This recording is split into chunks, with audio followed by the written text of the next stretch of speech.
This episode is brought to you by iRestore, the clinically proven game-changing hair growth device that's here to help you turn the clock back on hair loss. iRestore's FDA-cleared laser and LED system isn't just another gadget, it's a scientifically advanced approach to hair restoration that you can use right at home. Whether you're just starting to see that hairline retreating or you never take that hat off, iRestore can change your life. For a limited time only, our listeners get $600 off their order at irestorelaser.com with promo code RANDOM. Do you know who I could be dating right now? Oh my God. I could do well. Who? Club Random. I think I know who you're thinking. I know. Listen, I've thought about it too. Club Random. Hi. Honey, I'm home. It's so good to see work? you. Hi. Hi. Look at you. You look great. Oh, it's been too long. It has been. It's probably right here, right? I think it was the last time in person. Hi. What's going on? You know. I don't know. That's why you're here. What's been going on? I mean, Just I've busy? certainly seen you. You know, I saw your Tom Brady roast, which you killed it. Thank you so much for Like, that was- referencing it on your show. That was so nice. I did? You did. It was a great moment. I got so many texts about it, and then I watched it myself. Well, I mean, it was nice. there was a lot of You heavy... stopped down to say nice things after you told the joke. It was so cool. There was a lot of heavy comedy hitters there, and you wound up the star of it. That's a Thanks. That's a pal. good moment in your career. It was the moment. Like, I'm kind of at the point where I'm like, if nothing like that ever happens again, that's okay, because it was so big, and it was just a culmination of, you just get really lucky sometimes where hard work and preparation and chance come together, and that was that moment. It was just perfect. You look tan. I'm so tan. I got a spray tan on top of a spray tan. Why? Because it makes me feel lovable. Are you going to parties tonight? Yeah, I'm like Emmys parties. I was nominated for an Emmy that I didn't win last week at the Creative Arts Emmys. I was not going to go to the WME. If you want to go, I'll go with you. Really? Let's go to the party together. Is it tonight? Yeah. I'll drop by that one. Where Because I have to are we go to 3 other ones. Oh my, why do you have to go? Or you Because just I wanna go? RSVP'd and I want to get pictures, and that's Of course, that's that's part of all right. this stuff. You play that game, right? I paid, $1,500 for a stylist, What? and then $800 for hair and makeup, $200 for a spray tan. You gotta, and I'm not making money off these parties. I gotta go get those pictures. It's how you prove to people you're doing stuff. Wow. It's how people know. I mean, you get it. It's So how out people of it. know that you're. Where people go, you're doing so well, and I go, based on what?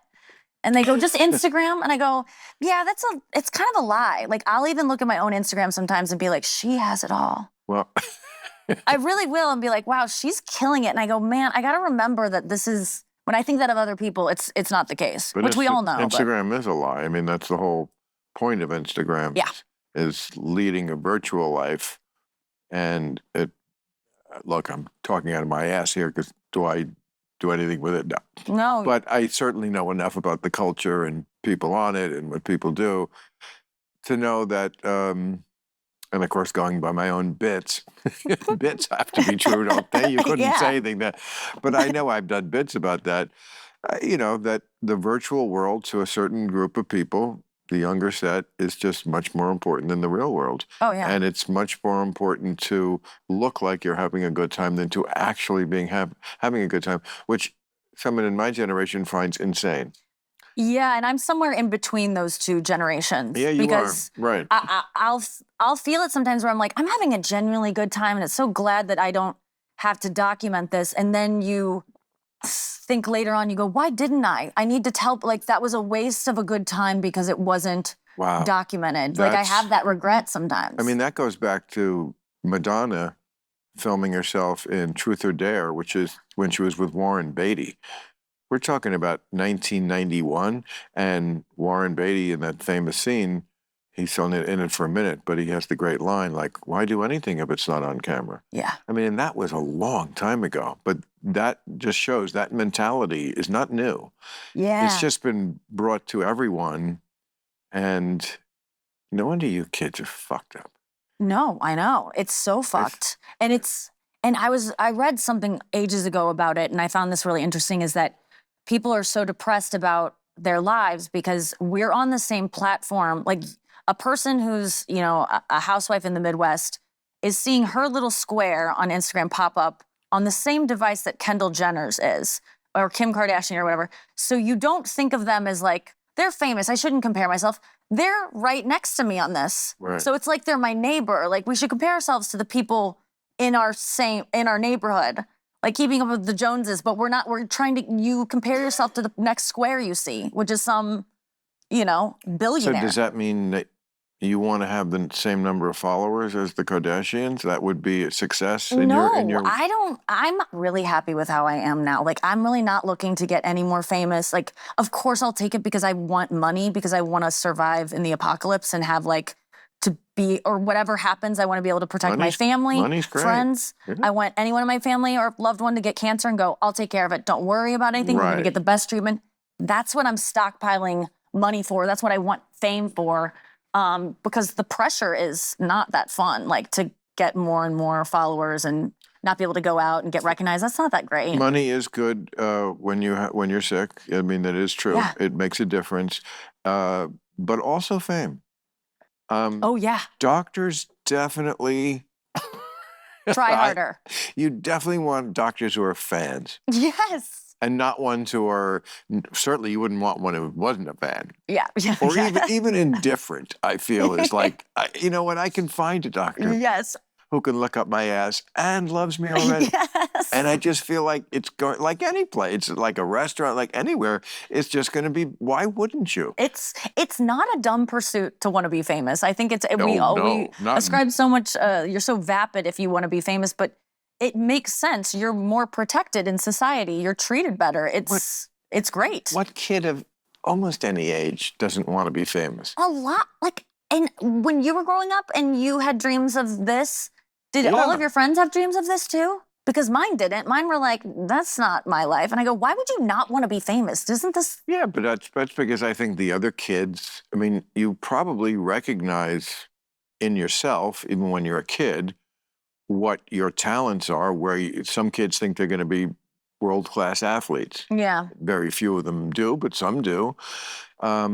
I was funny, and I was like, always knew I was going to do this. Yeah. So this comes with fame if you do it well enough. Other people's dreams don't come with fame, so why would you fantasize about it? Because you're not going to be like a famous anthropologist unless you're like the greatest one in the world. That's a Yes, good I can point. name a few, but I wanted to be like a marine biologist, but I was like, or work with animals in some way, but I was like, you can't be famous that way. So, and I wasn't good at acting or so you singing. wanted the fame first. I think I just wanted to be on TV. I think ultimately I was always attracted to comedy, and those were the people that I wanted to be, but I just didn't really know about stand-up comedy until Well, you're lucky, it started. Nikki, because that is ass backwards. You're supposed to like want to do the work and then, get up there and go, the fame is just a byproduct. I wish it didn't happen at all, but it's the work, which is bullshit. It's but bullshit. Right. There's no shame in liking fame as long as Exactly. it's from something and at least part of you feels that, no, I'm glad it came from the work and it's about the work first. So, yes, you're lucky that you actually were funny, because to just want to be famous, a lot of people do, but they got nothing. I had nothing. They got nothing. You have something. No, I had nothing. Well, so when I wanted everyone to be... has nothing to start. No, but I literally, I knew from a very early age I want to be on TV, and I tried to act in high school and tried to go away to, and I auditioned for all these theater schools, didn't get in any of them, getting feedback you're not good at this. But I wasn't passionate about it. I didn't realize what it takes to be a good actor, because you have to like doing. I didn't like doing it. I just wanted to perform. And Still then, want to be an actor? No. Right.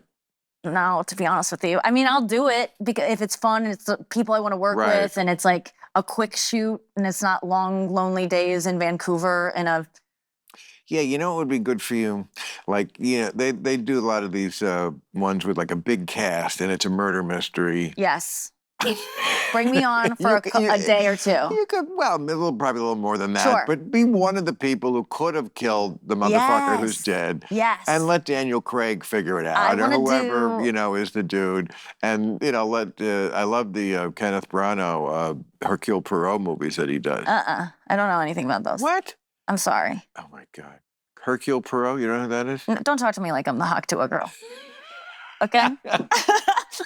I don't think most people, I'm not He's a very that young, famous, but I've never he's a very heard that famous reference. literary detective. Okay. Hercule. Oh, yes, of Murder course. on the Orient Express, Yes. Death on the Nile. They made these movies in the 70s. Now he's remaking them. Okay. It's great because you can bring on 18 people. It's like, I'm telling you, you'd be really good at that. Okay, that's what I'll do. Because, I just don't, it just seems like a lonely life to be an actor. I don't like memorizing lines. I can do it. I get nervous around really good actors. You know what I want to do is like a rom-com. I love rom-coms. And that takes more devotion, but you'd be great in one. I'd like to do it. I would devote myself to that. Well, first of all, you could just, and you should, because, come on, who's kidding who? It's just better to build it around your personality as it already is. Yes, it would just be you don't need me. It's that's what I'm saying. Just like, I'm sorry, Jennifer Aniston's Jennifer Aniston in every movie, but she's brilliant. Almost everybody is. Almost everyone is, No. There's a level of actors who are the Daniel Day-Lewises of the world, who are so horrible to work with. Are they? Is he? Or just obnoxious, those characters, He might be. I have no idea. But as an actor, Christian Bale's and the guy from Succession, Kendall. Yeah. The guys that get into it and are the character the whole time. That's not fun to be around. Right. But I mean, to be able to do like some of the things he's done, Lincoln. I mean, thank God for his talent, but. Yeah, well, I wouldn't go that far, but I'm just saying. I wouldn't either. There's a level of actor that does that. I can be Lincoln, and then I can be the guy in Gangs in New York, and then there's most of the other ones who are like you say, they're playing a version of themselves. Yes.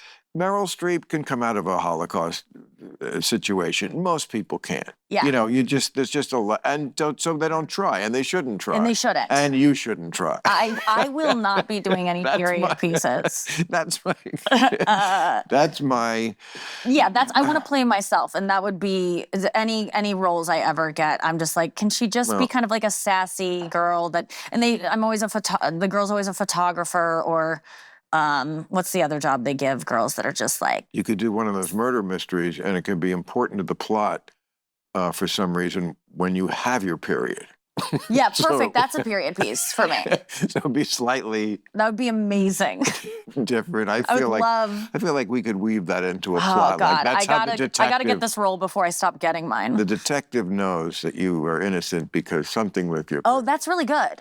Yeah. And then someone says, but she doesn't get it anymore. She's perimenopausal.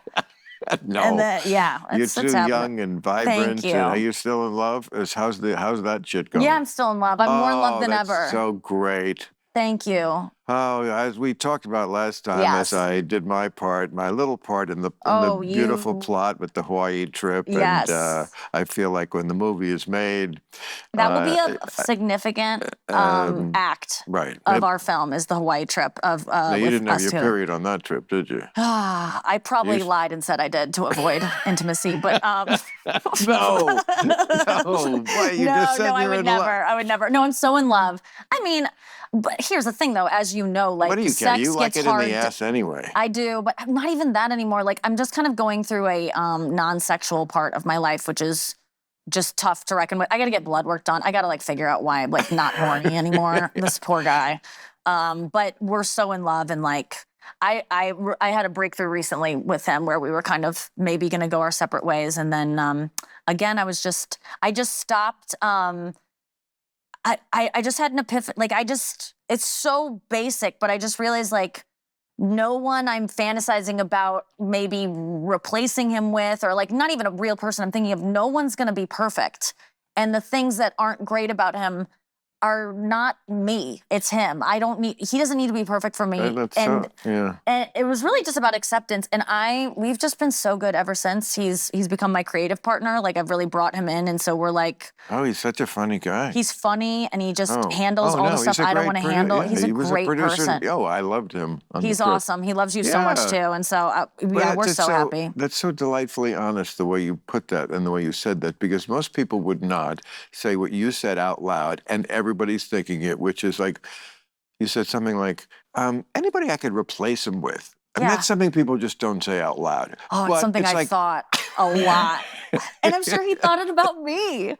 But, because it's crazy that we're supposed to be with someone forever. Give me a fucking break. Look who you're talking to. I know I'm preaching to the choir, but I know. It's true. And he knows it's insane too. Yeah. And so we're just trying to be partners and figure it out. Look, and anyone can see. It's so hard for the people right in the middle of the eye of the storm to see, but I think the people on the outside, certainly, who see you, we know this is the guy. You're going to be with this guy forever. Yes. And he's going to be with you. You could just tell it about some couples. It's just like the electron and the proton or something. There's a connection. I really got lucky with him. Fucking up my chemistry, but no. Yeah, but you're so right. You're not going to do better. I'm not. And who are you going to replace him with? Justin Bieber? I mean, anyone I thought of is like someone that would require too much attention, kind of wants the spotlight. He's totally fine with me being like the shiny one and supporting it. And also, like, we got into like a huge fight once, which at a restaurant, but like a fight that no one else was witnessing because we were at a restaurant. I really recommend couples go to restaurants to like work on stuff because you can't get out of line if you're not drinking. Except when they do Except that. when they do. And I've had that happen. Oh, God. It's not cool. Yeah, no. We respect other people dining around us. So glad I'm not 27. Oh, my God. I wouldn't go back to 27 even if I could. Oh, really? Well, I mean, because life is full of crazy shit like that. Yeah. Like, some girl like storming out of a restaurant and you following her. And did you used to do that? Oh, so did I go out with girls who got super drunk? Oh, of course. And then when they got drunk, they relived every fight you ever had. And yeah, did guys with psycho girls? Yeah, because when you're young, if someone's sexy, you don't care about anything else. I know. If there's one thing that I don't blame you. So great to leave behind from your dumbass youth. Yes. It's shit like that. Yeah. So yeah, I mean, we've all been there. Well, I guess when I drank, maybe I was there, but we got into a fight and he was just like, I was talking about how I'm kind of bored in this relationship. It's hard for me to say, but I'm like, I'm kind of bored. And he goes, I hate to say it, but you're one of the most boring people I've ever met. He said that to you? Yeah. And I laughed because it was the week after the roast and I was one of the most Googled people in the world. And so I was like, oh, really? I'm boring? Right. But he knew he was being hyperbolic and I knew what he meant, which is like, I don't like to do stuff. I like to work. And when I don't like to meet new people. I don't like to go out and play sports and, pickleball. And like, he's a very social person and I'm just not. And he said, and we later talked about it, and I go, I'm boring. He's like, it's not what I meant. And I go, I know what you meant. And he goes, here's the thing, though. I don't care that you are. I love that you are. I'm not throwing it in your face. I'm just saying, if you're bored, it maybe has something to do with you, but I don't care that you're boring, but you are. And I was like, that really hit me that I was like, I am boring, and I am a lot of things. Like, I don't like the outdoors. My family loves outdoors, and I've always had shame about it, but he accepts me. You're assuming an assumption of what makes someone boring that I do not share. Going outside, all activities. So funny, I just read a quote from some celebrity in the tabloids, because I read the tabs. Of course. I think it was Zoe Kravitz, who was talking about when she first got together with Channing Tatum, and she said to him, almost what you're saying now. She said, I just want you to know, I don't do stuff. I don't do activities. I don't do things. And I thought, I totally get that. Yeah. I don't do a lot of activities either. Mm-mm. My days of like traveling, except for stand-up, really, I'm not going to Paris again. I've seen it 3 times. Yeah. I could give reviews. I get what's great, and I'm just not going back. It's so exhausting. I'm I know. happy we're in my house, and maybe that's. I like what I like. Yeah, I like what I like. I go to the same restaurants. I don't like to take chances. Right. I have enough friends. If I need to make new friends, I will. That's what I'm saying. What makes life boring to me isn't that I'm not hiking. It's that the people I'm talking to, Yeah. whoever they may be, friends, girlfriend, the conversation is, well, this also, maybe you see each other more than I would see a certain person, because I feel like that's the key there, is like, if you're together enough, Yes. you run out of conversation. I've tried to fix my life so that doesn't happen by in basketball they would call it time management, or like fatigue management. They don't play the players every game now. Yes. It's like, no, I'm sorry, there's nothing wrong with LeBron, but Yeah. he needs a rest, okay? And I feel like that makes you better in the long run.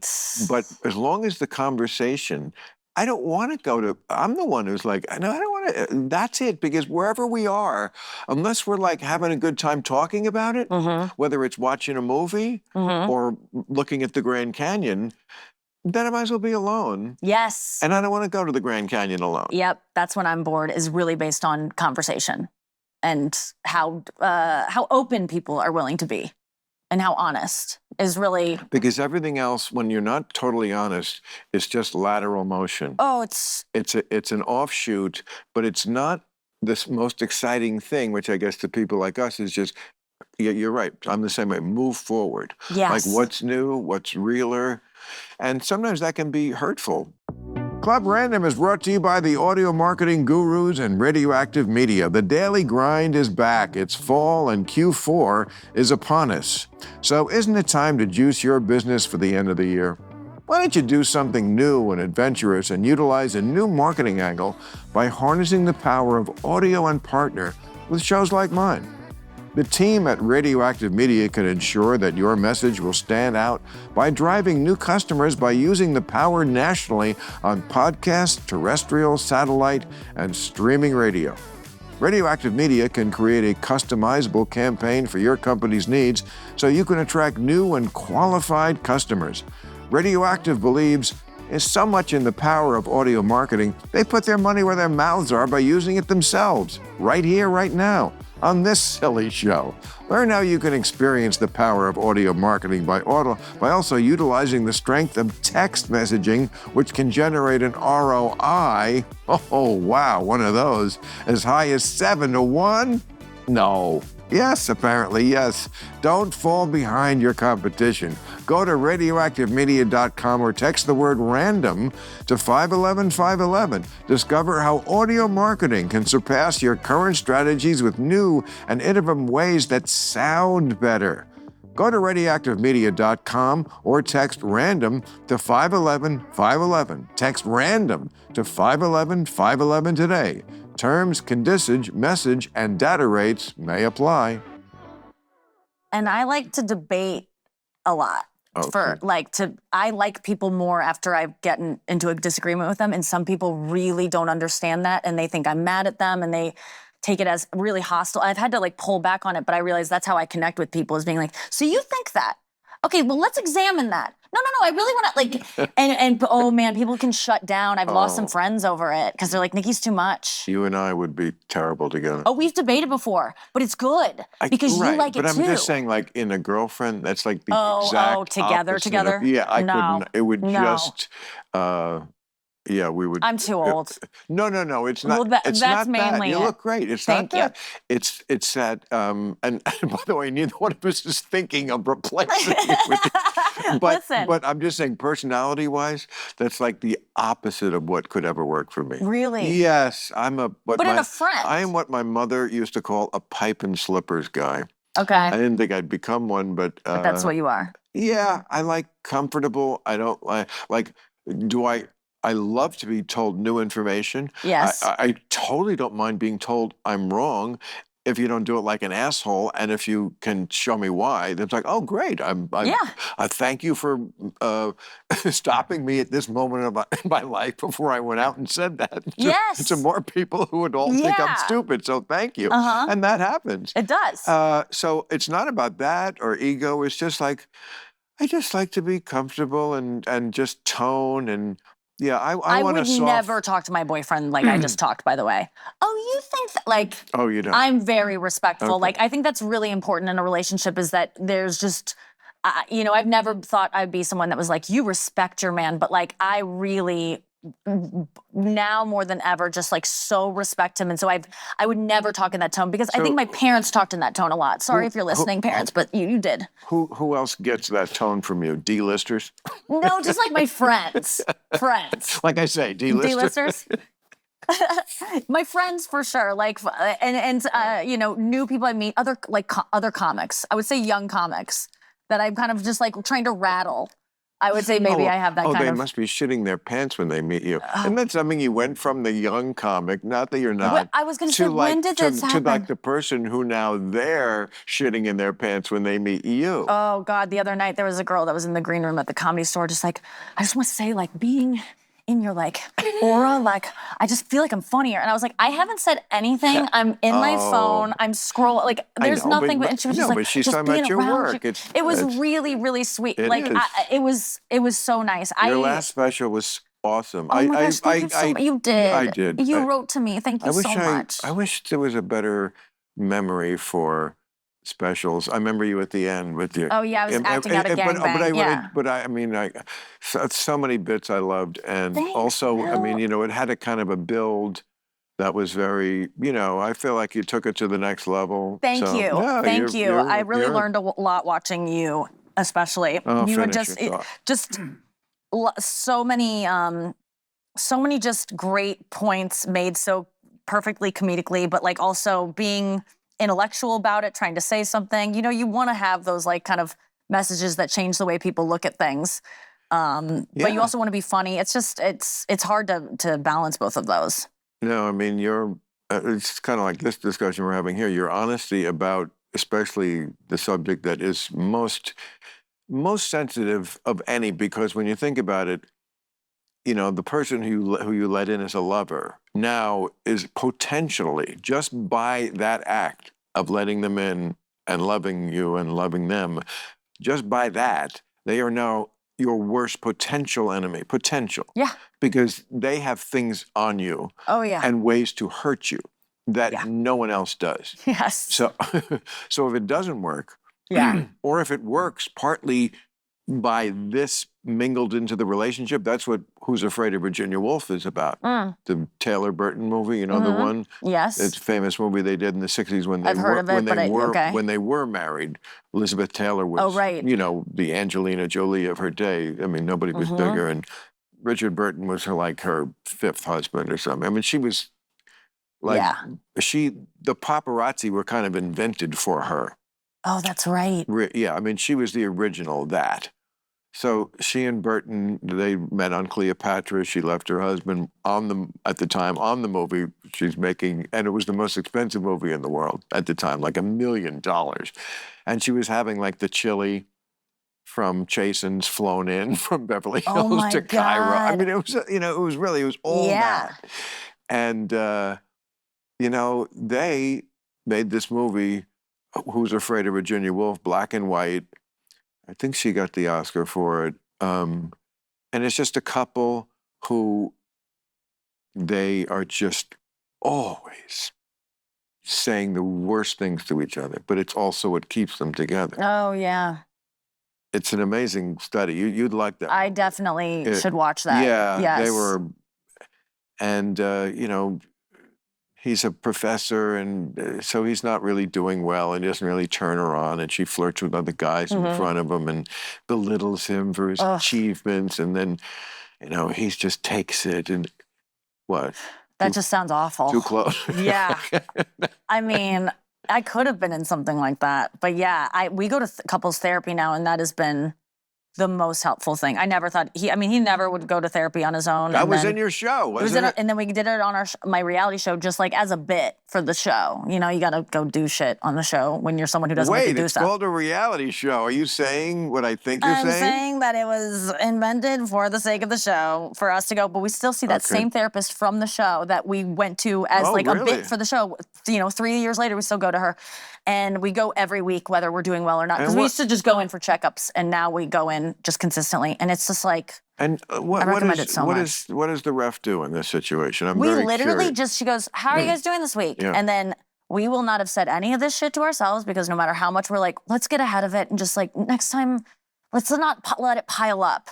It will have piled up because it's hard to say things in the moment when your feelings get hurt and the person's busy and you don't want to bring it up. So we get a list of things that we go in with and then we just air them out, and it gets like to the point where it gets it can get a little ugly. Not ugly in terms of being mean, but like, whoa, wait. You think that like both of us being like, how could you ever think that I would say it? And no matter what, we always leave like so in love with each other, even if it's not resolved, because we've just said the truth and we both somehow are able to see each other's sides of things. Like I just have really worked at being like, think how he feels in this moment. Like he's not trying to be mad at you for no reason. Like you actually hurt him. He's hurt. Validate that. Right. Like whether or not he has reason to be hurt in your mind, he's hurt. And so try to understand what that would feel like. And that's really helped me to just like really stop and actually try to have empathy, not just sympathy. Like literally what would it feel like to be dating Nikki Glaser and have her say that whatever it is, I'm like, oh yeah, that would be shitty. I can see, we can both empathize with each other and you know, it's the best. I recommend it to everyone. I would have never thought it would be so helpful, but it is. It's saved us. How does it then affect the sex life? Like when you come out of those sessions, do you want to like tear each other's clothes? Yeah, kind of. You But do? we're kind of like, oh, you're so cute. Like you got so, like I'm very horny for like him being emotional and him being vulnerable. And so I'm usually kind of like horny for him. But then it's always at like 1 p.m. on a Wednesday. We have to like jump into meetings. So by the time it's like nighttime, it's faded. So do you think there'll ever be a time when you won't need a third person to hold his dick to make this happen? No, I just think do we it. will always need a little, like I always will Really? need a trainer. Like I'm never going to work out on my own and do the things I need to do. Even though I could, I know what to do, but I'm never going to do it. I need someone to tell me what to Right. do. Like for me to be in the best shape of my life, I need to go to classes and I need a trainer. I won't do it on my own. So I just feel like, yeah, I think we'll always have this chick as our third. Yeah, it's just, but who's to say that will last forever? Like, I think that's the other thing that made me feel so much more comfortable in this is like, it doesn't have to be forever. Like, it's just for now. But do you kind of ever, like being an alcoholic, just for today. Maybe this is a crazy idea. Okay. But just to go in the complete opposite direction and say, you know what, maybe we're overthinking the whole thing and we're, you know, just sort of institutionalizing normal goings on in life, weekly checkups. It's a week. It happened. Let's go. No, because shit piles up, and resentments pile up, and if you don't air them out, they will pile up over a year, and then one little thing will set off this thing, and then he'll start, you know, like I will be mad at him about one thing he did that he doesn't even know he did. Then I'll kind of move this way. And then he'll sense me moving that way, and then he'll move this way. And then I sense that, and then I move that way. And there's no way to get back together unless one of us breaks the dam. And I guess But you can't do that at home in the bathroom? we can do it at be home. Like, you know, honey, you've been kind of distant the last couple of days. Did I do something? Like, you can't just do that without... Yes, and we do that. But I think having a third person just makes it feels safe for both people. Because you get a ruling? We get someone who, like, you can't say crazy shit when a person is, like, but you can. But she takes sides? No, but she will be like, Nikki, you sound like you, like, last week she was just like, Nikki, you kind of just shut down and just said sorry, and it doesn't feel like it just felt like you were just, and I go, well, of course I'm just going to say, yeah, sorry, I won't do that again, because you heard him. He never reads a situation wrong. So if he never reads this, like, she kind of had my back in this moment. She saw a moment that he might not have seen and made me kind of stand up for myself. It's just, we both... Do you ever get mad and argue the call, like Earl Weaver back in the 70s, go out there and kick dirt on it? Yeah, I can't believe you said that he was right about that. And then you get thrown out of the session. No. But sometimes we fight so much and she's like, guys, and screaming over us. But I'm not trying to sound like pat myself on the back here. I go so that he feels represented, because I want him to have someone on his team, because he's new to talking about his feelings. He's new to like exploring the reasons why he might be doing these things. I've been doing this shit since I was 18 years old, like in therapy, picking apart why I act the way I act. I'm more versed in it. So I like that she's there for him So, like, take someone like me who does none of this. Do you think I'm probably fucked up because I haven't looked No. under?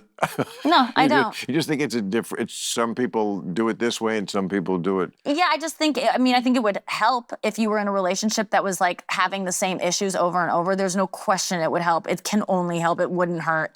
And so I think that it's just, yeah, it's just a different way of doing things. But if I would absolutely recommend it to anyone. I don't think it's like meditation. Like, it's not going to be horrible if you don't do it, but it really will add a lot, and you won't know until you do it. I mean, at least that's what I've heard about meditation. I don't do it. Yeah. I used to. I'm the same way. I was on Sam Harris's app, like addicted to it for a while. Really? Yeah, I know. And I got away, and then I just haven't love gotten back. that app.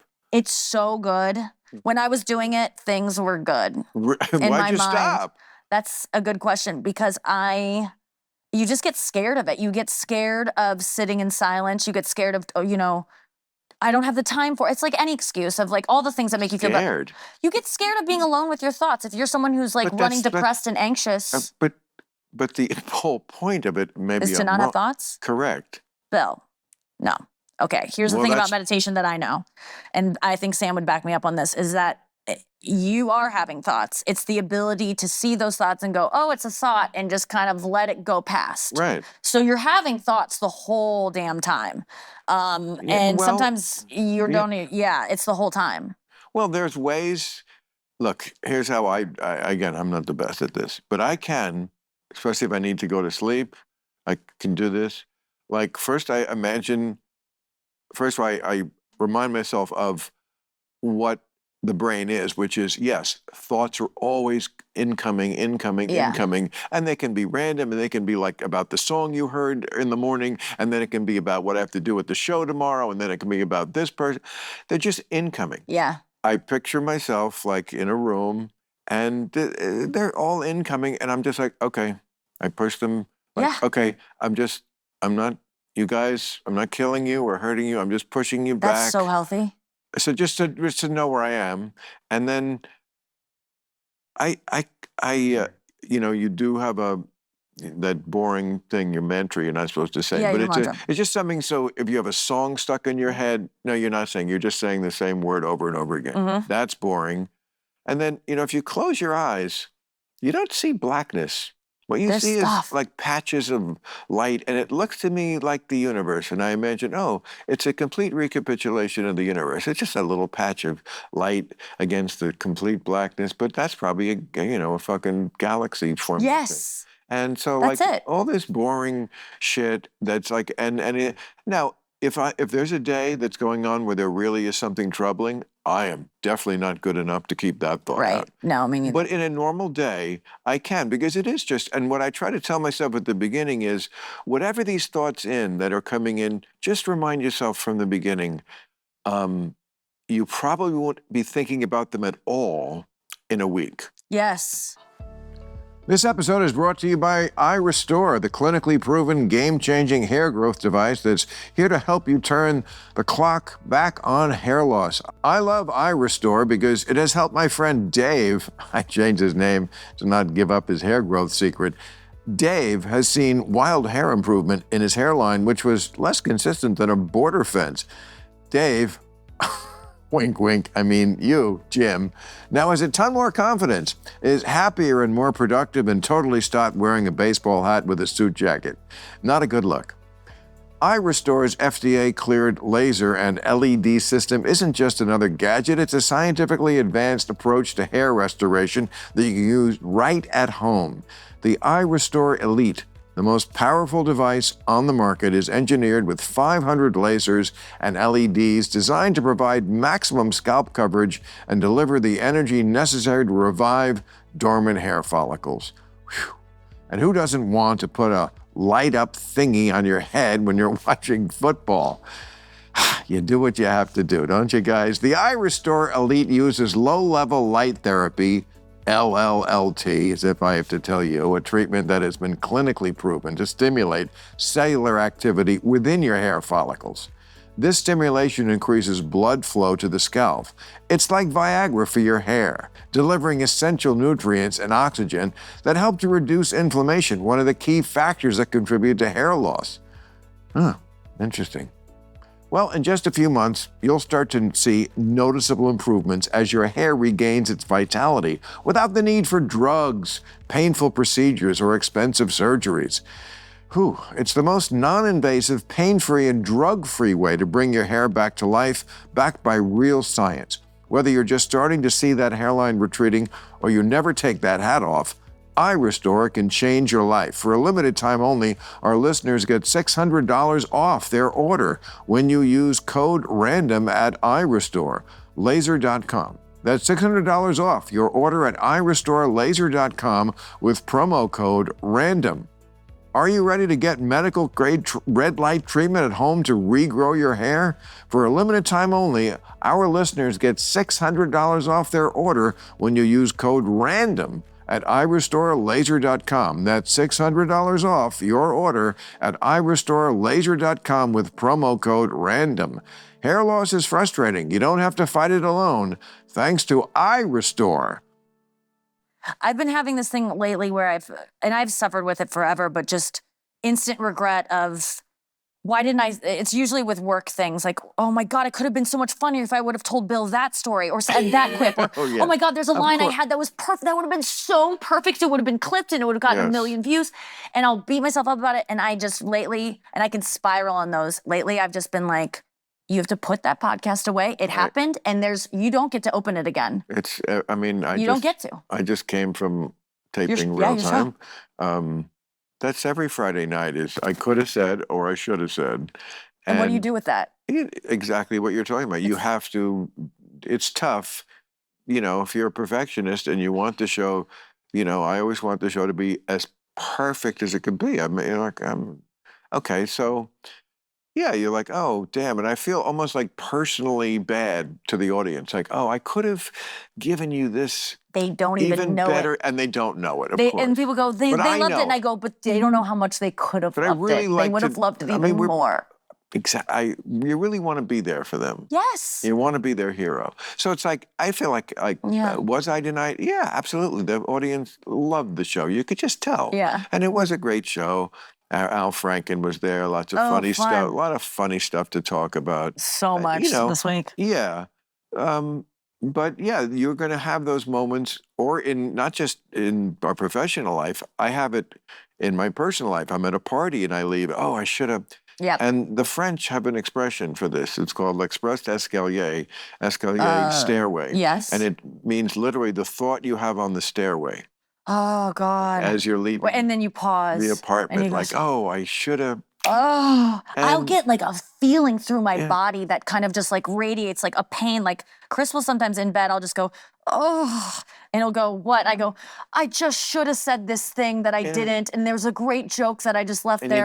You just got to tell yourself, nobody wins 11-0. If you win at all in life, 7-5. I know. And so you got to leave it on the table. I know, I can't either. And there's nothing you can do. Like, just let it go. Because if there's something you can do right now, like, do it. But like, there's been times once in a while you can say it next week. Exactly. And that's what I've learned is like, just store it away from the next time, or just tell it anecdotally. I could have said this thing, and then it's funny. Sometimes they're gone because it was of the moment. Yes. And there's no way to get it back. But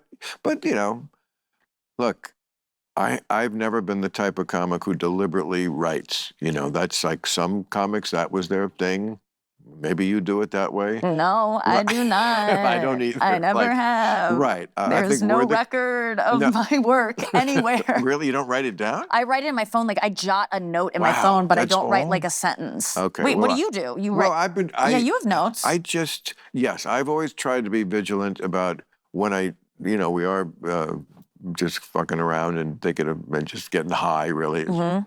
And something funny comes up. Yeah, write it down. Just write it down, a little cocktail napkin. Yeah. That's all. I have reams of cocktail napkins. Do you put in your phone? You're a phone guy? No. Old school. Old school, okay. Computer. Then I, put it in the computer. And, okay. But at a party, you'll just you just find like if you sit. I'm not going to do it. I mean, there was a time in my life when I was always doing. Oh yeah, we know that guy. And when I was first starting, I had two, not just one, but two little mini tape recorders. Remember the ones with the yeah. in The each of mini- my jacket pockets, because I would, if I was doing an hour, Oh yeah. Oh, it would run out. so I'd have to find somehow on stage turn one off and turn the other one No. on. Oh And I my tried to do God. it surreptitiously too, like, just. But yeah, That's well, I was obsessive about like listening back to every set. that's so good. Everyone should be, and Yeah, they'd be great. Those days ended a long time ago, but I don't need to do it anymore. But yeah, you don't. But Because so when you come up with something on stage now, what happens? Are you recording it? Do you go back and listen? no, I go over the set immediately when I get off stage, and I usually remember if you. there is something, and then I get a transcript and see it. Okay, I'll do that. I usually just tell the audience, hey, will you guys just DM me the words lobster ravioli? I'll know what it means. Like, I'll Right. literally tell them because I go, I won't remember that otherwise. But it's, and then. Well, I mean, some bits, I just, lots of bits, just I would need one word because Yeah. there's no like bad way I can say it. Yes. There are other ones that it really depends on like almost the most precise order of the words and stuff. And if you say it wrong, it just is not going to have the same Yeah. effect. Those you kind of have You to. have to I mean, script out. yeah, I do. Yeah, I do that eventually when I'm doing a special because then I bring in people to like actually help produce it. And there's like, where's the script? And I go, I don't have one. And they go, we need one. And then you start typing out and go, oh, this is a mess unless I have it exactly worded the right way. The way I edit comedy, mine and the writers, is just like trying to be aware of like with comedy, you can't go from A to C or D. Like you're feeding them a certain amount of information. Sometimes they need very little to get started. Johnny Depp got divorced. Yes, okay, that's all we need. Yes. We don't need to explain a lot. You're so right and about but this. you can't go from that to whatever.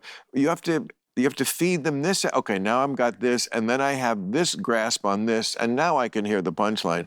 But sometimes that's all out of order. And No, I think the biggest mistake that I see for myself or other comics when a bit doesn't work is not that the audience didn't think it was funny. They just lost the thread. They don't know what you're talking about. You lost them. Right. You know what you're talking about because you've told us 1,000 Right. times. They need more details to get to where you're at. Or they are sometimes more, but also what sometimes fucks up a joke is too many words. Too much. Too much. Yes. They don't need that much. Yeah. And that sucks because your act goes from 30 minutes to 12 when you cut out all the fat. That's happened to me. I just remember being told by like a veteran comedian early on, just tell the joke. Right. Tell the joke. And I was like, I don't know what that means, but it was just because I was talking too much in the setup. Yeah. Yeah.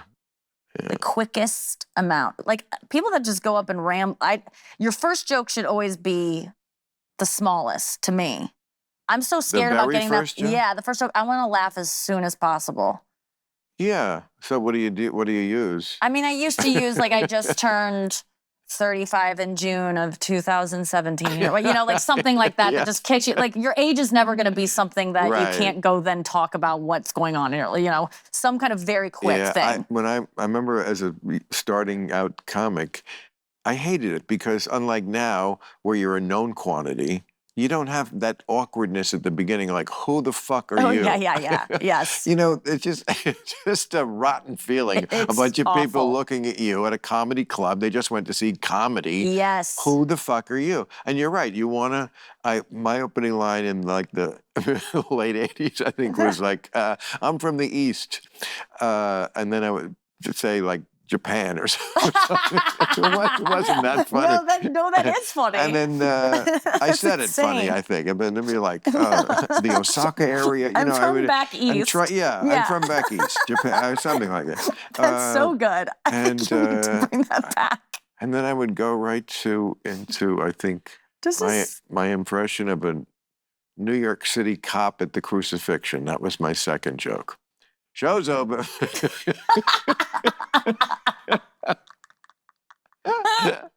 Oh my God, that's so fun. Yeah. And that gets them right away. I mean, those two are like, But it took me like years to get just, like I don't know, 2 or 3 years before like I even figured that out. Yes. Like just do something right away that right away that makes them trust you. Yeah, don't fumfer. They don't, because they have no trust in you when you first walk up there. The second that they, like, you can No, feel it's- them relax when comedy is just about because everyone in the audience is like, I can't believe they're just talking. Like, I'm so nervous for them. I would never want to do this. So Right. you have to remember everyone's feeling that tension for you, no matter how Right. good you are. I mean, maybe at our level they're not. They know we're gonna do a good job. But I think Right. even then, the audience, whenever I go see people, I project onto the performer and go, is she nervous? What's she thinking? And like the second you can just let them know, like, I've got this, I'm in control, they relax. I mean, I think some people have that feeling. I think you're giving a lot of people a lot more credit than me. Yeah, maybe I just think like. a lot of people are, first of all, like in a comedy club setting. Yeah, you're right. Some of them are rooting for that because it's interesting. Yeah, that's a good point. And other people are just like, I mean, I don't know. I went to the Comedy Store recently, or the Improv. I've dropped in on each of them sometimes now. Do you do a set? No. You're just going to watch? It's so much fun. It is. It's but funny. Comics are funny. why don't you do a set? Oh, Why are please. you never doing sets around town? I don't know. Why? Because you don't need it. I don't need it. But isn't it fun? to to do kill? At a comedy club? Yes, Bill. No, I don't It want to. is. I promise you. You need to be First of doing all, spots. Sometimes this was late. There was like 40 people in the audience. Yeah. I don't need to. No, I don't need to go to Gold's Gym to work. Yeah. Okay, so you just it's like- drop in on shows and just sit I and don't watch? drop in like anyone else. I go up You to just the go, door. you get a ticket. I don't get a ticket. They let me in. Okay, yeah. And then Okay. you just go, you sit and you watch. Yeah. Oh my For God. like an hour or I something. love that. Like I'll be out to dinner with some people and I'll be like, I don't want to go home. Yeah. And we're not going to go to a movie or, sadly, not a bar anymore. And, Yeah. we're not going bowling. And I mean, Wait, why sadly not a bar? Because I don't drink. No, I don't really drink. I Yeah. think I'll have a drink now. Okay, yeah. But mostly I don't. And Yeah. I certainly wouldn't drink after dinner. Yeah, okay. I mean, I never did that. You're really a drunk if you do that because, You mean with dinner is when you drink? Is when you no, drink. well, no. I used to, and when I was a real drinker, Yeah, me too. I would drink before dinner because you want to drink on an empty stomach because it works. It works so much better. So much better. So to me, like as soon as you had the food, your night was over. Because it kills your buzz. So many times I'd be out to dinner with people and like I'd have a drink before dinner, probably a second one, and then the food would come. Everybody's eating, and I don't want to lose my buzz. Yeah. And like the meal is over for everybody, and I have not touched it. And the waiter goes over and says, "Was there something wrong, sir?" I'd be like, "No, nothing's wrong. I'm just a slow eater." And then I would either wolf it down or take it to go. But it was deliberate so you wouldn't lose your buzz? Totally deliberate. Were you an alcoholic? Did you have a problem? No.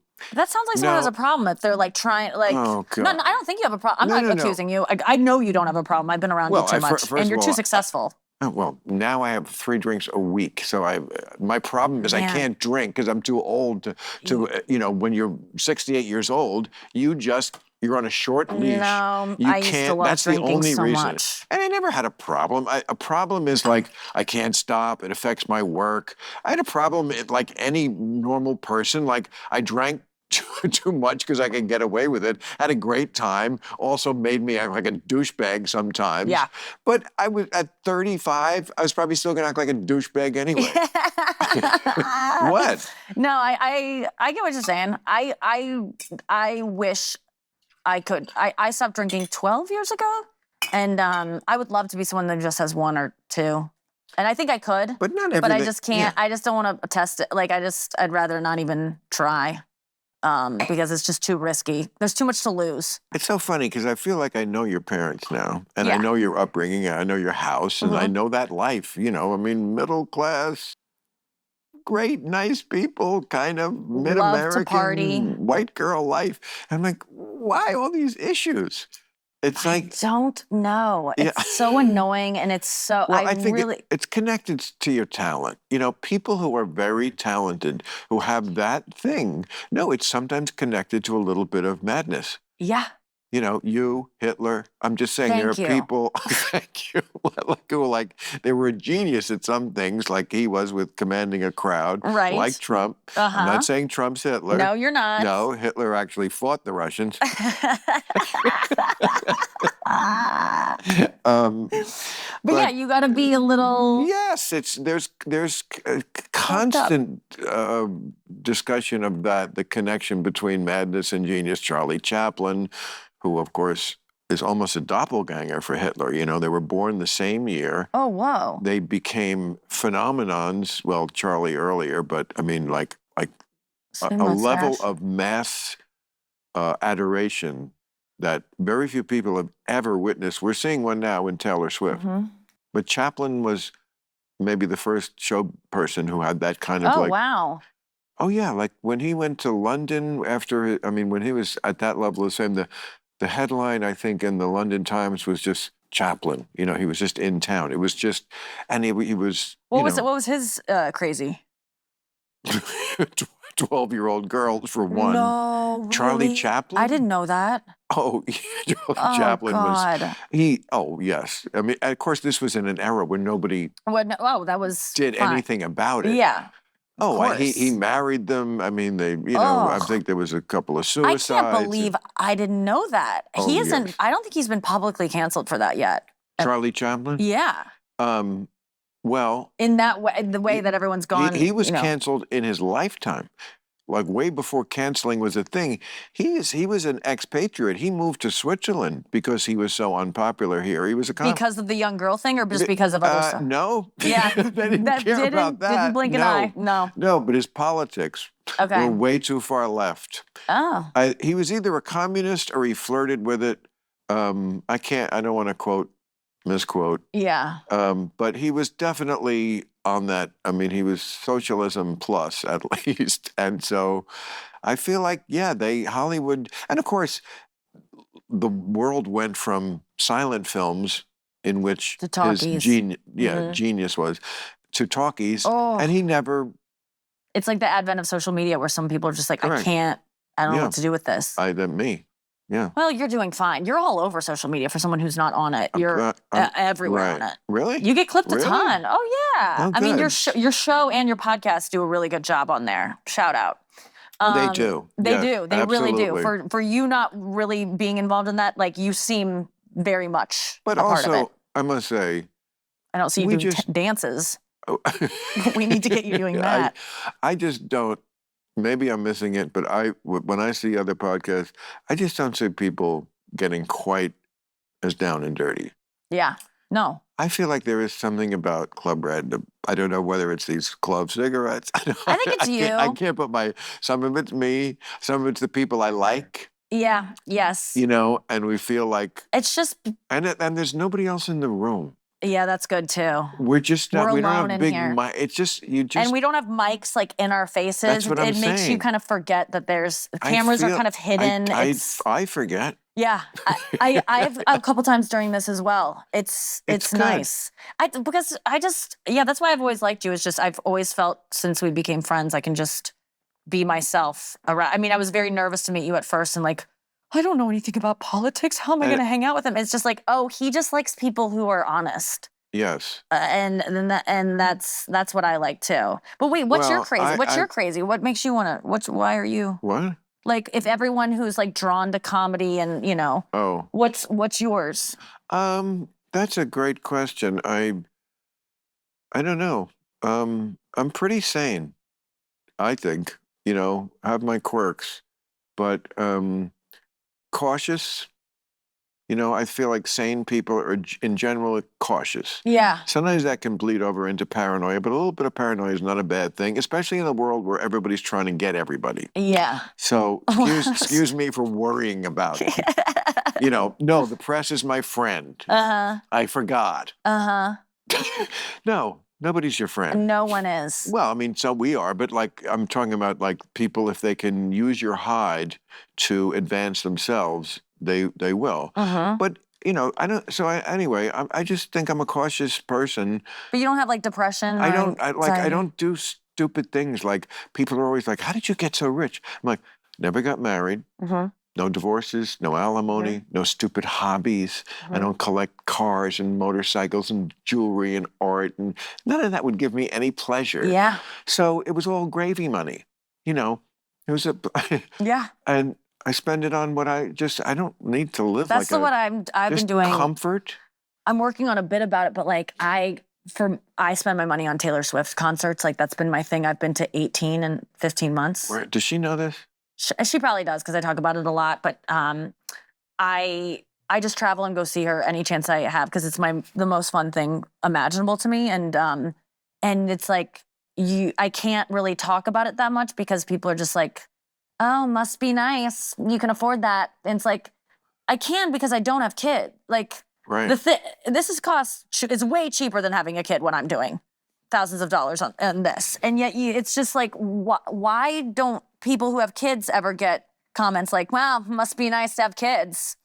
You're flaunting your privilege. It's like, well, it's so strange to me that. I used to do a bit in my old act. I guess maybe women thought it was sexist, but it was like, yeah, the parents who like have twins in the school play, you can get off work. What if I have twins in the hot tub? That's so good. That's so fun. It's I mean, not having kids is just turning out to pay off so well every day that I keep on this unless track. you love kids, and then it's I get it, but I'm really grateful that I just did something else that distracted me from it. What a good opportunity for me to hear from someone this much of an authority on a subject I don't understand. Yeah, please. And I'm not putting Taylor Swift down at all. I think she's a great celebrity in that she's so big and yet doesn't do anything so super crazy. Mm-hmm. She's gone out with a bunch of guys, like not more than other chicks have over a course of 10 or 12 years. Exactly, yes. Is she a little like, I always need to have a boyfriend? Yeah, but most chicks are that way. Mm-hmm. A lot of chicks are like, I know a lot of girls. Doesn't make them bad. Yes, mm-hmm. People don't like to be alone. Yeah. And then she writes songs. Okay, I just don't, again, not a put down, I just have no clue why she's at the level. Like if I did not know anything about it. And again, I'm not that familiar with the music. And I think why the world decided that they don't agree on anything, but we've agreed that she is the greatest singer-songwriter who ever came down the pike. It doesn't strike me this way. Yeah. Is there something else going on? You need to listen. Honestly, like I think it's the lyrics? It's the lyrics, it's the musicality, it's the melodies. Like it's just, I'm a fan of music. I like good music. I was raised on good music. I was raised to, I will do it. My dad's, the way I am about Taylor Swift. What album should I start with? I honestly think, because you should probably start with Folklore. Folklore. I think Folklore. I think that's when a lot of, I want to say men got on board and said, wow, this is a legitimate artist. What year is that? This was our first COVID album. She put out 2 albums during COVID. Oh. And they're indie albums. They're like stripped down. She worked with a guy from The National, the band that is very well loved, and she won, Album of the Year for it. And it's really that. She's just a great musician. And for me, she kind of looks like me. She's kind of around the same age. Right. Kind of has the same kind of voice. Kind of like I like things that are like me, and that's probably why I initially was like, "What's going on with her?" And it just so happens she is one of the greatest artists that will ever live, and and she just possibly saved our democracy. I mean, that's the crazy thing. Amazing power, yeah. Amazing power. Yeah, we were talking about it on the show tonight. Absolutely. Unreal. Yeah. And I was a fan for a really long time before it really caught on like it did, and it's very validating to now be like, I'm not so crazy. But I am. I really, it's not normal. I mean, you can probably list on one hand and still have one to give somebody the finger, the number of people who got to that level. And again, Chaplin, I would say, is one of them. Maybe Frank Sinatra. Michael Jackson. Elvis, the Beatles. I mean, the Beatles. But, had real cultural impact. And, I mean, it's, so, okay. Yeah, it's the music, though. It's, I want to say, like, oh, she really speaks to the woman in me and speaks about breakups and love and emotions, and it's all of that. But it's really, I mean, there's just no question she's just a brilliant musical artist and just knows how to write a hit. Wow. And just Well, yeah. I like Sparks Fly. It's a great song. Are there more like that? Yeah. Okay, you're a fearless girly. Okay. What? You're What does that mean? Fearless. Fearless is their Man. first album. It's their second If album. I wind up with one of those fucking bracelets, I'm gonna fucking beat you over the head with it. I will be sending you a bracelet because I really think Fearless and come on, not the bracelet. Fearless and Speak Now Okay. are gonna be your All right, albums. but not the bracelet. It would look so cute on you. It Please. really No. would. It would be such a nice touch. Nikki, please. Please, I'm begging you. I'm totally sending you one. There's no chance I'm not. Come on, don't But do thank you it for to being me. open to it. That's all I ask. I'm totally open to the music, and I should have listened to it before now. I don't know. Whenever something came on the radio, like "Shake It Off," If you like, I mean, there's a song I do have heard, yeah, and that's a song that made me go, "What the fuck well, is this she wrote phenomenon?" that song. Okay, but like, That's listen. It's okay to not like Shake It Off. Okay. I'm not saying Good. I don't like Shake It Off, but it's okay to not like Shake It Off. It's not. It's just one of many different kinds Okay. of songs she has, and she's capable of a lot more than that. But that was Okay. that was a moment. Yeah. But you're gonna get into it. Do you like going to concerts? That's another thing that I'm going to put under that list of activities. I that thought I'm- it was. it's like I've been to concerts and I Yeah. do love them, but it's a lot of mishigas getting in and getting out. It is. And And the encore. yeah, Just and lines to the bathroom. And Yes. it's a lot. It's a lot. And It's a getting lot. out of the parking lot and I know. should we beat the crowd? But no, you want to hear the best. It's a lot of people, some drinking. Yeah. I don't think I mean that like they filmed the Billy Joel concert that he's been doing Oh yeah. forever at Madison Square Garden. One of my all-time favorite artists. There's a genius Yeah. songwriter. Oh yeah. Have you been to Madison Square? No, because I saw the thing on TV. Because you saw it, and it was nominated for an Emmy against and, me. did I feel it in my bones the way I would have if I was? But no. Kind of. Sometimes. But it's good enough. It was good enough. It's good like, enough. Yeah. That's what I tell people about the Eras tour because I don't have she's to been smell doing. his sweat. Just- I'd take your word. He sweat. Watch the Eras movie if you have I will. Disney Plus. Just watch that. That'll give you that'll take you through her whole catalog. She's gorgeous. Made for It's me. really nice to watch. Put on the Somebody who background. needs to be brought up to speed on the whole thing. Watch. Eras. It's 3 hours long, but just put it on Sure. and work your way through it, and you'll have a good time. Great. That's Yeah. what I'll do. But I'm. So it's like the best of each era. Yeah, that's what she does. And each era is an album, so it's like 10 or 11 albums at this point, and she just goes through each one, and it's awesome. Well, I'm sure you will meet her someday. And we I have a want little to. surprise, Nikki, Oh, backstage. can you imagine? She's been crouching there the whole time. Tell her. I honestly got a little nervous. Yes, she knows you're a fan and she wants to personally give you Oh a... no, I am so happy to be a fan. Like I want to stay. Like I don't even. People are like, when are you gonna be friends? Of course I'll be friends with her if she wants to, but I'm not forcing it.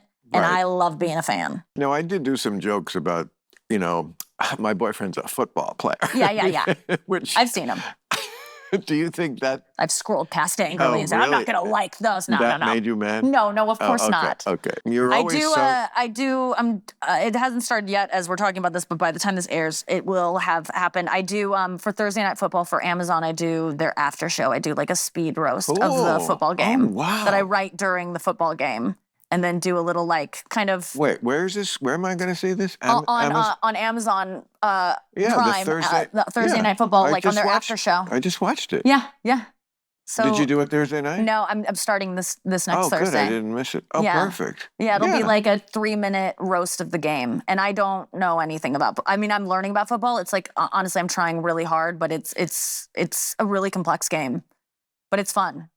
And I'm looking to get obsessed because Taylor Swift's not going to be on tour forever. And I need like a new thing to become like obsessed with going to. Cause I really like going to like stadium. So things. the 18th time, not over it in any... Not over it at all. You get to Just- dress up like her. You get to like dance and sing all night. I'm not thinking about any of my problems. I feel young. Who do you go with? Some I bring different like person? friends. I bring my mom's been to like 8 shows with me. Wow. I brought my parents to, we went to Dublin, we went to Zurich, and we went to Amsterdam 3 times. Like I just followed her around this summer. And then I bring out friends. I just fly out friends that I think like, I'd like fly out you. I'd be like, you you can be convinced. Come with me. And then would you go?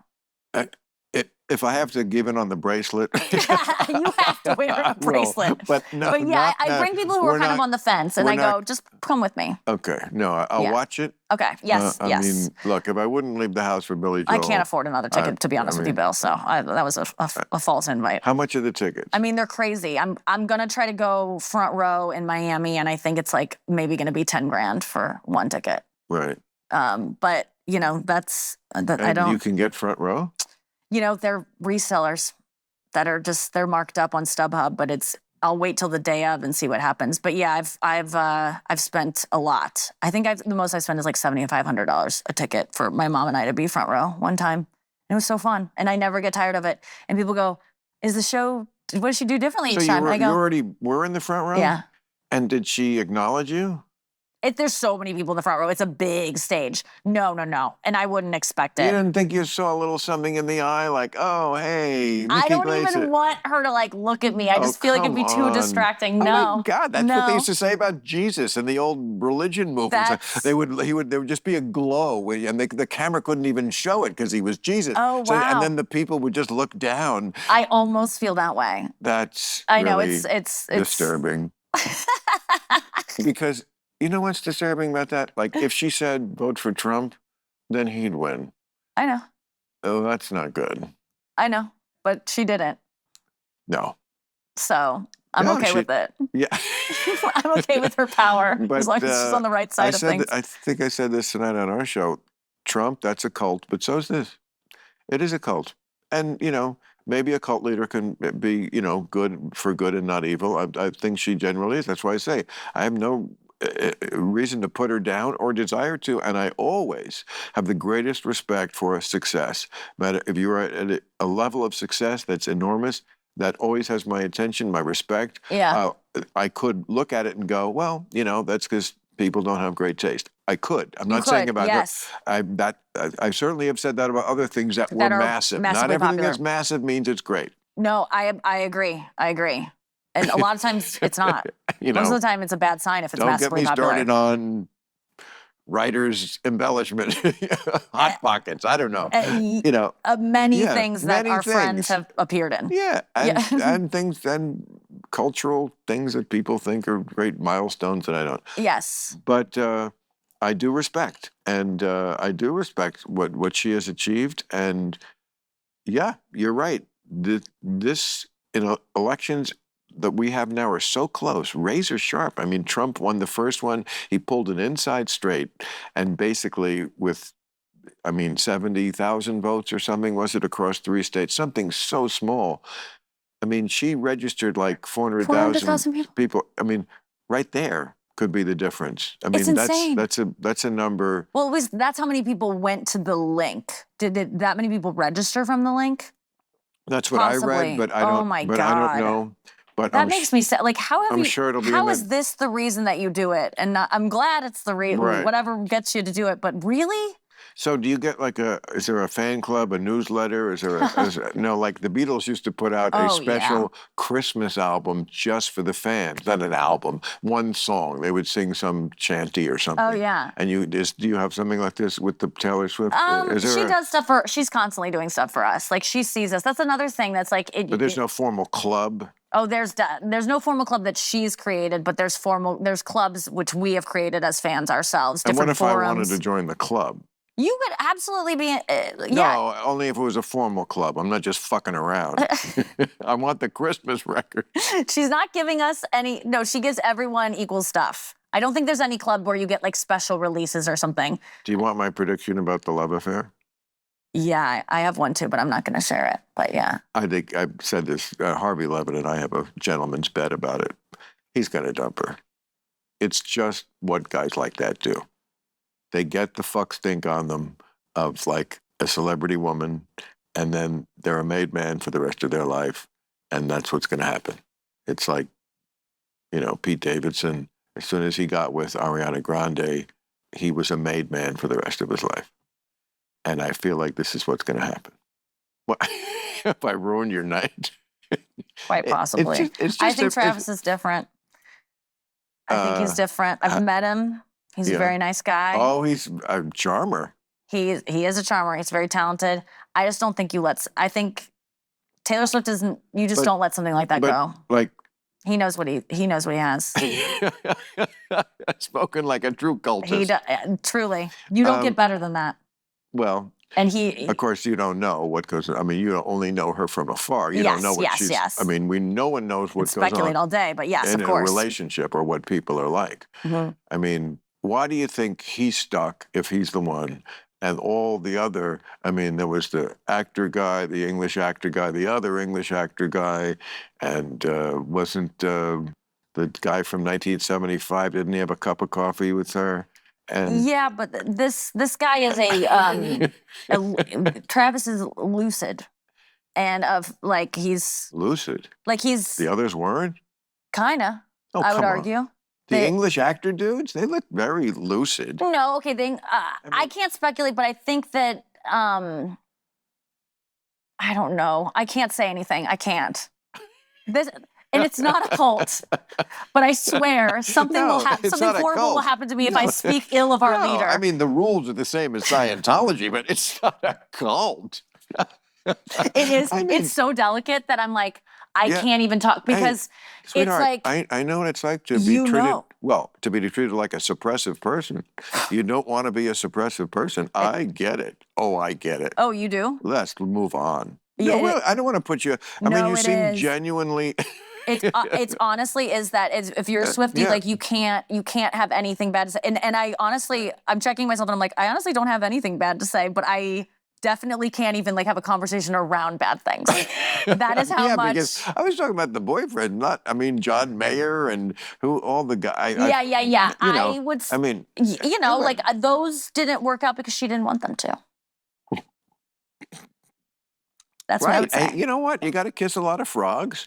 And I mean, like I said before, just like any other girl of that age, she's had a bunch of boyfriends. Who hasn't? Who hasn't? Especially if you're an attractive girl like her. Yeah, and she makes her own famous, money. And the kind of guys that are like coming at you. She could pay for dinner. And everyone knows you're single. Like, of course she's going to jump into something new. The second she gets single, it's on headlines. People are DMing her, reaching out to her. You find someone new right away. Most girls, they're single and they have to wait around on Bumble for weeks. Like, how do you even tell? Like, everyone knows. And it's famous, hot dudes who are so talented, who you may have had a crush on even before you were with that guy, who you may have watched their movies as a kid growing up. But like, it'd be so easy to just jump from guy to guy in Hollywood. Of course. I'm looking to, but I gotta be stuck with this guy for the rest of my life because he loves me for me. It's bullshit. Do you know who I could be dating right now? Oh my God. I could do well. Who? I mean, I don't know. You could. I could do well. Take this for what it means. You look the best I've ever seen you look. Maybe you. I always have this thing I say about the Oscars. Yeah. Like, it's the most attractive people. Very often the actresses are the most attractive, the Margot Robbies of the world. Yes. And they're 10s. And somehow on Oscar night, they find a way to turn it up to 11. Yeah, they do. I don't know whether it's a colonic or like the things, whatever it is. And you look like you turned it up to 11. Yeah, I did. Yeah, you just. So I had a lot of treatments this week. I saw the right nectar. Okay. I saw the right guy. I found out who to go to. Yeah, I got the secrets. You could definitely be half of a power couple. I could. And you know what? That's how you become famous. It's most of it. I have to like fucking work hard now when I could just go and date. I could have done that. Yeah. 25, 20 years ago. There were and I was like, no, you know what? I'm not going to, and I knew it would help me a lot, but I'm not going to do this to this woman because a week later, I'll be with some other woman out in a restaurant, and then she'll be humiliated. I'm just not gonna. Right. It's just not gonna end well. Yes. And so I never did. Oh, but that's noble. Yeah. Well, it was also self-preservation, and it would come back, and who wants an A-list woman mad at you? No, you're so right. Okay. So, and I knew I couldn't live up to it. So, but yes, like this town is full of guys who want exactly what you're selling: famous, still hot. perfect cougar age. This town is full of pretty boys who want someone Yes. 10 years And older who would than- introduce me as an older woman to a whole new audience? And it So I would be the. Yes, it would be. It'd be amazing. Yeah. I gotta call Chris. Poor Chris. Chris if he's supportive of my career, he needs to step aside. I mean, I love him, so I feel like it was a terrible thing to say. But it is true. Let's do it. Let's act it out just as a fantasy because I Yeah. think you could be with, let's see, who's available? Jake Gyllenhaal. I think he's in something. I don't think I could get him, to be honest with you.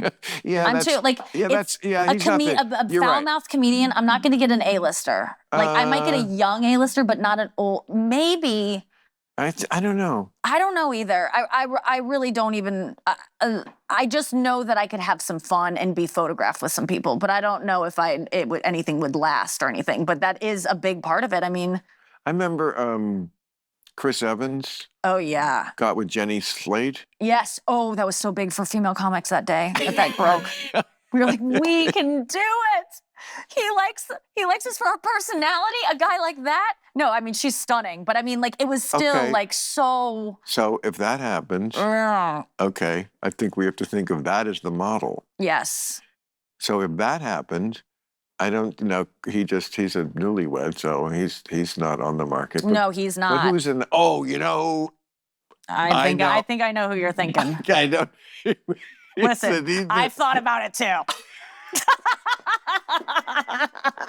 I don't know what they must have spiked my drink or No, something. it's awesome. So I can't think of his name, but No, he's we like don't the need to say new- his name. I know. We both know exactly. I'll show you a picture and you just say yes. Or wait, hold on. Where's I my know. phone? I can tell you what he was in. Well, yeah. He was in. It was not really good, but he's a charming guy. It was it was with the lady from Euphoria. Okay. Wait. Maybe we're not thinking of the same person. No, who's the blonde? Sydney Sweeney. He did a. Okay. Yeah. That guy. Yeah. That guy Yes. would put you into the stratosphere. And, Yeah. he's a smart guy. He's not. He also wrote a movie with somebody that Yeah. was good about a hitman or something. Not that that's original, yeah, but they that had was good. They had an interesting take on it. We liked it. Yeah. And he's just. No, that's like the perfect kind of person that I'm like, could I? And probably not, but it would. No, a lot of times, jettison me. you know what? And don't take this the wrong way. And of course, when someone, I can't wait for this. Holy shit! I can't even wait. Oh, what's this gonna be? Whenever a comic says the words, don't take this wrong. It's about to be the most offensive thing I've ever heard. It's really not. Okay, no, I trust you. But you look great. But a lot of times, those kind of pretty boys, they don't want the prettiest girl. No, and that's why I'm perfect. Okay, so It is. I'm not a Margot Robbie. I'm nowhere close to it. So let's get like they want. Yeah, I think it would actually be the right thing. Yeah, I'm a little off. Who have you been working with on the road lately? You see comics more. I don't see other comics. I don't work with anyone on the road. I mean, I bring out my friends to open for me. Right, but like who are the up and coming comics I should be keeping? Well, an eye on? my friend just got my friend who I brought out and who I feel like I partially discovered. He was like the guy who picked me up. I was doing the Comedy Attic in Bloomington, Indiana. The Comedy Attic? Yeah, in Bloomington, Indiana. Oh my Great God. club in Bloomington, Indiana. Years and years and years ago, probably 8 years ago and 10 years ago. And he picked me. He was the door guy that they sent to go pick you up at the airport. And he instantly was my friend on the car ride, an hour and a half from Indy. I love this kid. I gave him a guest set that weekend. I'm like, you do comedy? I don't even need to see it. You're great. Let's do a guest set. He became my opener on the road for many years, up until even recently. And he just got cast on SNL. Oh! Emil Joachim. Wow. Yeah, so that was And really you're the exciting. mentor. He's this young, 26, I think, and he's a cast member. By the way, the Comedy Attic, I have to say, of all the comedy names I've used for comedy clubs, yeah? like the Comedy Barrel, or, the Uncle fake- Chuckles, Laugh That was Hut. a pretty good one. Wait, the Rooster Comedy T. Attic. Feathers is one of my favorites. Go Bananas. I think I worked at Gobin. Oh, yeah, Cincinnati. Yeah. Oh, man. I was in Atlanta last weekend at the lovely Fox Theater, I believe it's there, and played it many times. And for some reason, when I was driving in, I just was like flooded with memories of the first time I played Atlanta. Oh, yeah? What club? It was 1982. It was, what was it? I don't know. But it was run by 3 Italian guys. Of And when course. I say Italian, I'm not Even saying family. Yeah. that there were any connections to, but who knows, you know. But it was 1982, and they were from Cleveland. That's where they had, I think they had the comedy club in Cleveland, but Cleveland is cold and Yeah. there were probably turf wars and God knows what. And Uh-huh. they were like, let's find paradise In Atlanta. in the South where the women are easy and it's warm. And they opened this club, and it was like when the comedy was just first burgeoning like that. Right, right. And so Beginning of like the the boom. audiences were so good. You know, they were Oh, just, they wow. were like, they had been starved for laughter. You'd think they'd never laughed in their life. That's so fascinating. Yeah, you would never go somewhere just to laugh. Like, it was. Oh, they just, and they were, I remember doing it right before I did my first Tonight Show and thinking, oh my God, I am the greatest comic who ever yeah. got on a stage. You know, and they were it's just because they were, it was a new thing. Mm-hmm. And I think we did 3 shows on the weekend nights. Oh, yeah. Oh, yeah. 7:30, 9:30, and 11:30. Oh, my God. And Brutal.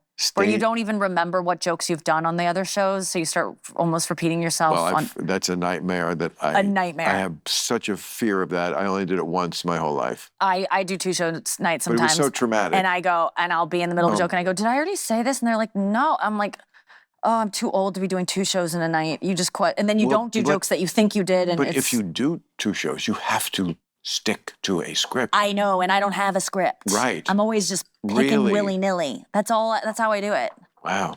And so, yeah, I that's what I'll See, switch you're to. a real artist. Oh. You just get up there and wing. I do. It's lazy. I mean, it goes back to the same bits, right, that you've done. Oh, yeah. But it's not off the top of my head. No, that would be hell. I'm not that kind of comic. But yeah, it's all stuff that I've thought of before, but it's just like I just pull from it as I go. And just again, that's like, it's kind of like I was just talking about getting face stuff done. Like, I like the risk in it. Like, I don't have a fucking safety net. I don't have a set list written down. Like, what am I gonna do? Like, and if I get too comfortable, I'll have a little weed before I go on stage, because I go, then it's gonna be really hard to figure out what I'm gonna do next, because I'm like high and like, I like the adrenaline of like, what's gonna happen? I could die. That's why I kill on roast. That's why I kill on like live, like doing, couches on late night shows, like stuff where you have to have like a script memorized and you got to nail it and it's live and everything can go wrong. I really thrive in those settings. Well, I mean, that's when I first, this story, but I saw you do whatever was the ones you used to do, Bruce Willis or whatever. And I just said, okay, I mean, I've always been pretty good at spotting a talent. And I was like, yeah, and then Hawaii, but I mean, even before that, I mean, you could just tell who's got it. Well, but it is. So the more I hear you talk about it, I do think the 2 things are connected: the genius and the madness. Because anybody who wants to live that much on the tightrope, that's you're going to be a little. You got to be a little crazy. I don't do well with like safety. But I think the. What's his name? I think I got a chance. Yeah, definitely. Because I think because those pretty boys, it's almost like the conventional male-female dynamic is very often reversed. Because for them, it was easy always. Right. Most guys, like, it's the greatest sunum bonum in life is that you can get a girl who you want to have sex with. What did you just say? The greatest good. What was it? What did you say? No, sorry. No, I want to learn a new word. I like it. It's Latin. It's sunum bonum means the greatest. Sunum bonum? Yeah. All right. I like it. I would have been listening to this podcast and been like, what is that word? And looked it up and added it to my word a day calendar. Sorry. I love learning new words. Sorry. Jordan Peterson was here. I'm still talking. No, I like it. I yearn to talk that way. The greatest good in life. Yeah. And that was always like, if you're not that pretty boy type or like a rock star or something, you just never have had that automatic, a faucet turned on and it's just flowing out of it. You're just like, every time you get any girl to like you, you're thinking this could be the last time. Yeah. This could be the last time. Do you feel that way? Do you still have that? But I did when I was young. Yeah. Of course, absolutely. But now, you know, I it's very endless. often got with someone who I shouldn't have been with because I was like, I no other girl might ever like me. I mean, that's really where how Yeah, I get it. painful it is to be that young and dumb. So I need to take advantage of that. Is what you're saying. I think Okay. yeah. All right. I'll get out there I again. think, yeah, so like something a little challenging. Okay, I have something new to bring up at couples therapy this week. Is the different guys like Strange. For a guy like that, Strange is not, Margot Robbie. He's known that. Okay. But and also like. Wait, aren't you friends with my boyfriend? Love him. Love him. You're really selling this new story. Well, it wouldn't We'll last. open things up. First of all, it wouldn't last for more than a year. No, and then it shouldn't. They'd have me back. It would just give you the publicity for that year. Yes. It would put you in the stratosphere. It I would think be he'd be a on board Saturn with this, to be honest with V you. rocket. Okay, yes. And you just said you're can't bored with each begrudge me. other. It would be so Not hot. anymore. So hot when you got back together. Oh my God. But yeah, and of course this wouldn't last more than a year, but it's fine. But it'd be a great year, and I think he'd have a great time. I think it's he should go. And it would be very hot while you're in it. It would. Yeah, I'm telling you. Okay, I'll consider it. I truly. I like how it's just up to me to make it for this to happen. I'll think about dating Glenn Powell. Oh. That's him. Because I know people are listening going, well, who are they talking about? That's him. Well, there was this actress named Ellen Barkin. Oh, yeah. She was, I thought she was hot, but she wasn't like the classic. She got like hot in her 60s. Okay. Let's. You're okay. It's so funny. Exactly. No, she did. I mean, okay, what were you going to say? I thought that's what you were going to say. Sorry. What were you going to say? Well, I think you're a lot cuter than her, and I thought she was cute, but she certainly did not have that classic look, and she was the hot one. Everybody, yeah, she was. And before that, there was a woman when I was a kid, Karen Black. She kind of was cross-eyed, but she was sexy. Okay, I'll work on that. Like, I'm telling you from personal experience in life, the absolute prettiest ones are not always the ones where there's the greatest sexual attraction. Okay. And stuff like, All right. So, like, it doesn't make it hotter. Like, a vapid model who looks the best, it can be like death in bed. Oh, yeah. I'm sure of it. Right. Not that I'm anything to No, I think write we all home look about, at but you. I'm pretty fun. I think we all look at you and think Really? you're fun. Yeah, I do. That makes me so happy. Yeah, you have a lot of masturbating fans. I'm sure you do. Okay, that's nice. I'm not like that. Like, I'm not anyone. I don't really like to be on top because it just doesn't feel that good for me. I will for the person, but like, I'm kind of a laid back, but I'm very, I talk a lot. Guys like that. Yeah. They like the domination. Yes, right? I like that. Like, Yeah, I don't really, I'm of not, course.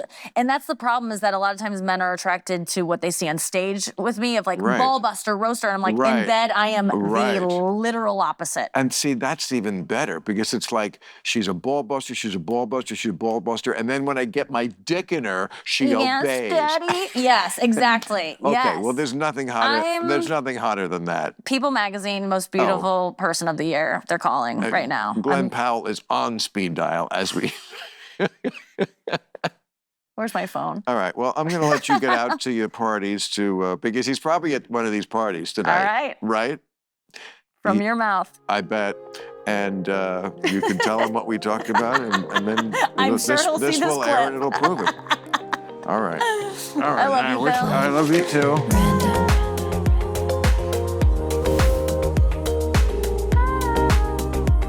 Random. I wish you could have been more open and forthcoming, but Today. yeah, I've been hurt before. it's great that I could pry it out of you. Club Random.